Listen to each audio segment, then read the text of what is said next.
Those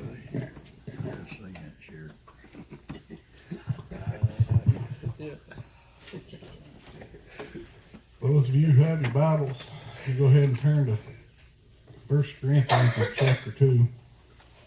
It's a little verse I've been reading, pondering on, thinking about the way the Lord's been leading me. And I said, when Joe said, asked me the other day, said, "You be okay to preach on Sunday?" And I'm like, "Well, it's a revival. I need a revival message." And Lord gives me this. I'm like, "How is this a revival message?" And then it started making sense. Started making sense about how to be revived in this one little verse. But if you join me in 1 Corinthians chapter 2, just verse 9, and then we'll pray. "But as it is written, eye hath not seen, nor ear heard, neither have entered into the hearts of man, the things which God hath prepared for them that love him." Yes. Let's pray. Precious holy name of Jesus. Bless you to our Lord, bless your people with your word. Touch your hearts and our minds. We give you the praise. All in Jesus' name. Amen. As Christians, I started thinking about this, and this is what's going through my heart, and it's what the Lord's working on me with. It's Christians, this is kind of how it is for us. "What eye hath not seen nor ear heard, neither hath entered into the heart of man, the things which God has prepared them that love him." We love God. We love God more than anything. And we aim to make heaven our home. We aim to one day enter into the gates of heaven. Yes. And on that thought, I started thinking, and the Lord led me in this direction. We are aiming to make a place our home that we've never seen. Yeah. Never seen heaven. Amen. Never laid my eyes on it. I've never smelled the fields. I've never felt the water from the waves of the crystal sea splash me on the face. I've not sat under its shade trees. I've not saw it from a distance. I've never laid my eyes on this place of heaven, yet I know it's there, and I long for this place of heaven. And I love the God that provides this place. I love the God that has saved me, and I love the Jesus who came and gave his life for me. And this love on a Jesus I've never seen, on a Jesus I've never heard physically, on a Jesus I've never laid eyes on, walked with, or spoken to. I said, this Jesus I love, but I can't love my brother who stands next to me. Think about it. Oh, I love God more than anything. Well, you're halfway there, church. The problem with the church world today is we've lost something. I keep praying, God, revive me. And he showed me what I need for revival. Maybe it's what you need too. I've lost some love somewhere.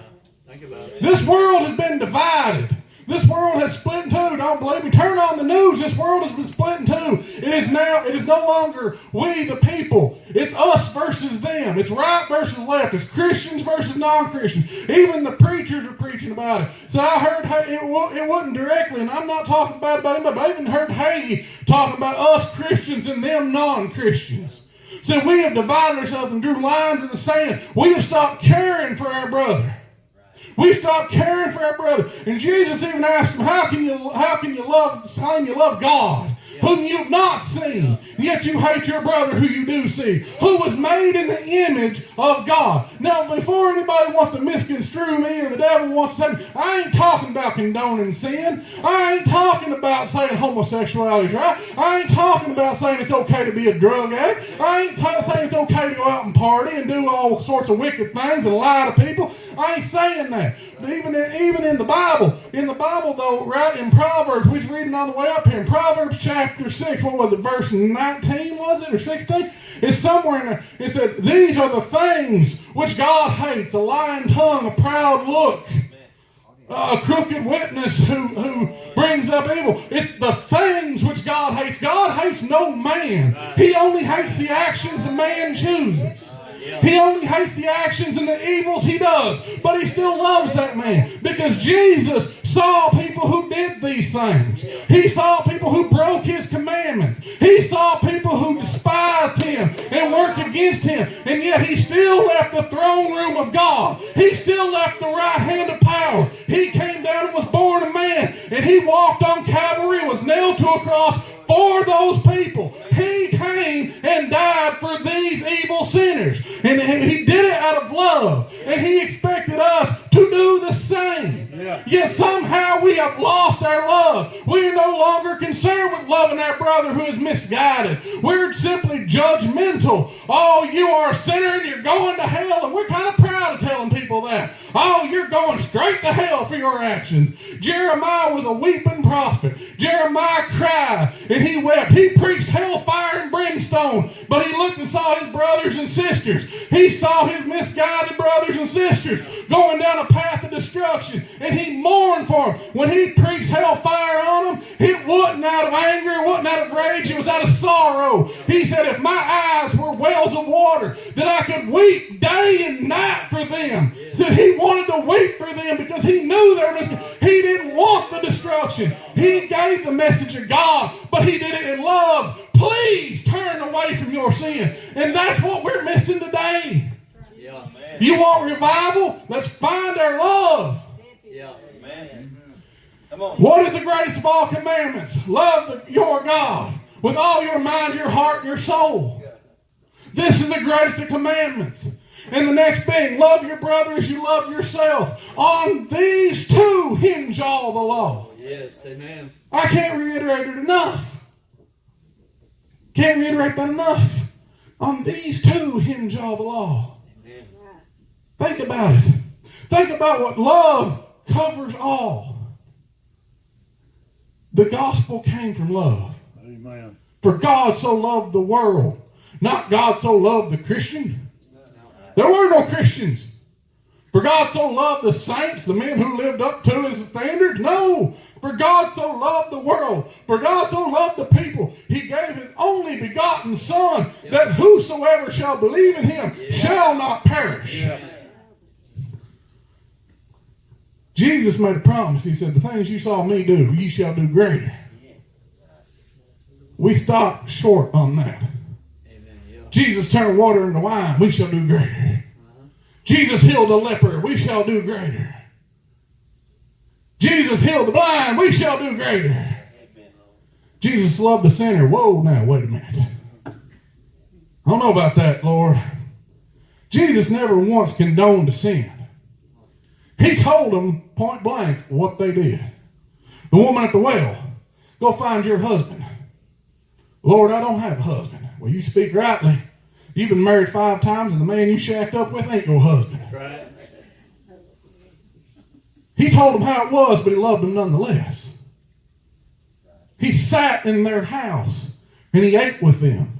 He drank with them. He talked with them. He walked with them. He didn't ostracize them and push them out. I ain't saying take part in their sins. I am not saying condone their sins. I ain't saying tell them it's going to be okay the way they living. I'm saying love them regardless of how they living. Because that's how you get souls saved. Paul believed that love was the only way. We sung the song. Sister Abigail sang that song where it said they locked old Paul in prison. And about the midnight hour, Paul was locked in prison. He was scourged. He was beaten. He was hungry. He was exhausted. He was locked to a wall. And when he started singing hymns, said the earth shook and the cell doors opened and the chains came off and he sat there. He sat there, only because he loved God, because he loved the guy that was guarding him. He didn't know who he was, but he loved him enough to know that if I get up and walk out, they're going to kill that man. And that man don't know Jesus. I can't go nowhere. I have to stay here for his sake. He loved him that much. And when the guard tried to kill himself, he said, Don't do it. I'm still here. We're all still here. Every prisoner in that place was staying there out of love. And then that man took him to his house. He cleaned him up. He fed him. And everybody in that man's household was saved. Why? Because Paul loved him enough to be concerned for him. Amen. Think about it. Yes. What are we missing as a church? We're missing love. It's the only way we're going to conquer them. It's the only way we're going to bring them in. Mom tried every way in the world. It's a mother. Her ways are limited. Children test their mother's patience. She tried every way in the world of preaching to me, yelling at me, beat me on the head. Nettie got me in. She finally put it in God's hands and prayed it down. I'm going to give you a testimony how I got saved. She put it in God's hands and loved me enough despite my sins. Yep. She never once condoned anything I did. She always told me, said what I did was wrong. Amen. She was blunt about telling me what I did was wrong. Joshua, that drinking's wrong. That's right, I used to drink. Joshua, and them actions you take, them wrong. They're gonna take you to hell, Josh. But she didn't do it trying to condemn me. She did it out of love. Yep. And then she prayed for me so much that God placed somebody in my life. It's my mentor, Michael Bargo. And he sat across the table from me, and he didn't preach to me. He didn't hate all my sins. He didn't hate me on it. He genuinely loved me as a person and looked at me and said, hey, what do you know about King David? And started telling me stories. And it got me in. I mean, that's what we got to do, church. This is how we save souls. It's not by, we've discussed it 1,000 times. If we could, we would, but it ain't by grabbing them by the shirt collar and dragging them down the lake and dunking them and holding them under, bringing them up. Do you love Jesus yet? No. Blah, blah, blah. No, that's not how we're going to do it. That ain't how it's going to work. It ain't going to work to stand there on the street corner with a church going, you're going to hell, you're going to hell, you're going to hell, unless you do this, and then being angry and letting the anger flow, which is what too many people are doing. They're preaching hate from the pulpit. No, it's going to come by tears and love. So you don't think Jeremiah got up there preaching and being angry and harsh? I say his voice was shaking and cracking. Tears were flowing down his face. And he was like, repent of the Lord that you may be spared these things. He did it out of love. And it worked. Oh, well, Israel was still sacked. Yeah, but look at how many lived. Look at how many made it. Look at how many was taken care of when they were taken to Babylon. And look at how many came back to Israel 70 years later. Yes. Come on, yeah. Paul was the most hateful man I ever seen in my life in this book. He hated Christians with a passion and persecuted them with happiness and joy. He loved his job. And God struck him down. Not out of anger, not out of hate. He didn't give him harsh words and threatening. He asked him a simple question. And out of love, he asked him, Paul, why do you persecute me? And when Paul said, who are you, Lord? He said, I am Jesus of whom you persecute. And Paul felt it, and he was changed like that. It was the love of the Lord talking to him. And after that, he loved so much. He no longer persecuted. He accepted what the world could do to him because he knew if he could walk in love and walk in the Lord that he could change the world. And this man did. He changed the world. He conquered the known world, writing letters from a jail cell while the devil tried to put him down. And out of love, he wrote most of the New Testament. Come on, yeah. What could we do? What could we do as Christians if we stopped being Christians and started being followers of Christ? What you have seen me do greater. Jesus' love was something so deep. He loved as a father loves his son. Think about that. Any of you guys have got kids. I don't have any kids of my own. My little brother has a love for his little daughter. So the only thing I've got is I got my nieces. I love them to death, even though they are aggravated sometimes, but I love them to death. And I can look down on them. And I understand a parent's love. And you do anything for them. You do anything for them. That's how God loved us. He was like, no, I won't let the devil have my children. I won't let him have them. I'll take the punishment myself. And that's what he did. And if we could follow suit, if we could do it, and with tears in our eyes, going, no, devil, you ain't going to have my children. You ain't going to have my brothers. You ain't going to have my sisters. I ain't going to let it go. And with tears in our eyes, go to our knees and pray for this out of love. And go to them in love with tears flowing, going, God loves you, come to him. Don't preach to them about the sin. Don't go, God will clean them up. Just get them in here. God loves you. Will you please come to him? Will you please come unto the Lord? And when God brings them in, when they come in, God will change them. God will mold them. All we have to do is love them into the seats. Amen. That's it. Amen. You want revival? This is how we get revived. is remember our first love. Yeah. Come on. Remember that love we feel towards God. Too often not, though, we kind of forget that we even love Him. It's become a chore. It's more we serve Him. Oh, we choose to serve because we love. Yeah. And we love Him because He first loved us. This whole book, love is not strong enough a word. The English language brutalizes words. We simplify it and oversimplify it. No, it's something deeper than that, but all I've got is love. This whole book is nothing but love from the very beginning. In the beginning was God, and God created the heavens and the earth, and He made man in His image that He might walk with Him in the garden. Yeah. Revelations. Oh, that's a terrifying book. No, it's a book of love. That's God saying, this is what's coming. So come to me, because in Revelations 18 it says, I will take my people out before I destroy her. Before I destroy that wicked city, I will bring my people out. This whole book is nothing but God's love towards us. And if we can latch on to that love, if we can hold on to that love and remember it and live that love, then things will change. Then the true revival starts. Then the fire spreads. And then 5,000 are saved in a day. And then it goes thousands added daily. And then the kingdom of heaven is expanded. Yeah. It cannot be done through our own actions. It cannot be done through anger. It cannot be done through hate. It cannot be done through intimidation. Nope.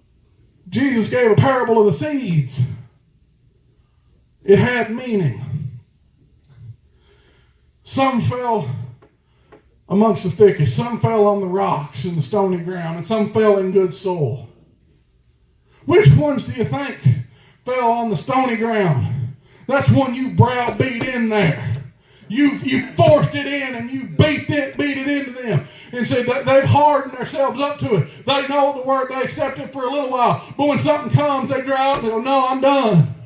The ones that come by the thickets, that's the ones you've scared to death to get in here. You've terrified them. You petrified them. They come in, and they'll come in for a little while until they feel brave enough, because the world will choke them out, and they'll forget about what they were afraid of, and they fall by the wayside. But the ones that fall in the good soil, the ones that spring up at roots deep, that's the ones you've loved in. You gave them a better reason to come in here. It wasn't out of fear. It wasn't out of terror. It wasn't out of browbeating. He said, you gave them a better reason to come in here. And that seed was planted. It was planted deep. And when the devil comes, he can't tear those roots up. That is the love I'm talking about. And that is the only way that we can get things done, is to love like Jesus loved. Amen.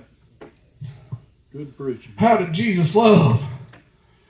For a righteous man, many would give their life, but scarcely for a sinner would any man give his. I'm paraphrasing that like crazy, but it's true. But that's what Jesus did. Jesus didn't give his life for the righteous. He told the so-called righteous, he said, it is not the healthy that need a physician, but the sick. He said, I came not to save the righteous, but to save the sinner. He came down for the sinner man. He came down for the wretched. He came down for the homosexual. He came down for the diseased. He came down for the liars. He came down for the whoremongers. He came down for the drunkards. Yeah. He came down because he loved them and wanted to give them a better way. Yeah. And he went up on Calvary. And when they nailed him to the cross, he prayed for the very men who scourged him. He prayed for the very men who crowned him with thorns. He prayed for the very men that put the nails in him. He said, Father, hold this not against them. They know not what they do. And our forefathers, the first of the followers of Christ, they lived up to this. When they stoned Stephen, Stephen knew they were sinners. He knew their way was wrong. He knew what they were doing wrong. And when they came against him and stoned him, he loved them so much. He prayed, Lord, hold this not against them. Hold this sin not against them. He loved like that. And he was able to look up and see heaven open. And Jesus standing at the right hand of power. And that right there planted a seed. Where did it plant a seed? It planted a seed in that old ornery fella Paul. Because he couldn't get away from it. And he turned and he carried that with him for the rest of his life. Seeing the love of Stephen. Yes. Amen. And how else are we going to do it? Because we got to love the same way. Right. Love. If you love God, you're halfway there. Man was made in the image of God. I don't care if he's a righteous Christian or the lowest of the low sinner or the most heinous axe murderer. And this one's going to get to you. The most terrifying pedophile you see out there. It does not matter. They were made in the image of God. They may have taken the wrong path and chosen the wrong things and did wicked things. But you have to love them nonetheless. I don't care what they did. I don't care if it's the ISIS people out there sawing people's heads off butter knives. I don't care if it is these crazy atheists trying to shut the churches down. I don't care if it's the left-wing liberals trying to murder babies. I don't care what it is. You still have to love them. Because when you love them and when you truly love them, then we can change the world. You want a revival? Start loving again. And that's all I've got. Anybody else ain't got nothing?